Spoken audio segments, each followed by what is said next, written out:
কোকৰাঝাৰৰ ঘটনাটো আমাৰ কাৰণে খুব দুৰ্ভাগ্যজনক আৰু ইয়াতে ভুল বুজাবুজি হৈছে।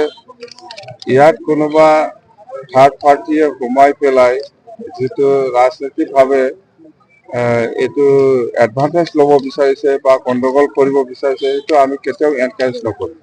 মুঠতে আমাৰ এটাই আহ্বান, আদিবাসী হ'লেও এই অঞ্চলৰে মানুহ, বড়ো হ'লেও এই অঞ্চলৰে মানুহ, শান্তি বজাই ৰাখক। আমি সেইটোৱে আপিল কৰিছোঁ। অকলে এই অঞ্চলৰে মানুহ, কোনো বাহিৰৰ মানুহ নহয়। আমি ইয়াতে থাকিব লাগিব, সাৰা জীৱন ইয়াতে থাকিব লাগিব, ইয়াতে কাম কৰি খাব লাগিব, একেলগে থাকিব লাগিব। ইয়াত কোনোবা ৰাজনীতি দলৰ এনকাৰেজটো লৈ পেলাই গণ্ডগোলটো বেছি কৰিব নালাগে। মোৰ এটাই আহ্বান। তৃতীয় পক্ষ থাকাৰ সন্দেহ কৰে নেই? আছে আছে, ইয়াত থাৰ্ড পাৰ্টি সোমাইছে, সেইকাৰণে এইবিলাক ঘটনা হৈছে, নহলে এনেকুৱা নহলে হয়। ঘটনা নাই, ইয়াৰ ব্যৱস্থা লোৱা নোলোৱা প্ৰশাসনৰ হাতত। প্ৰশাসনৰ হাতত, আমাৰ হাতত প্ৰশাসন নাই।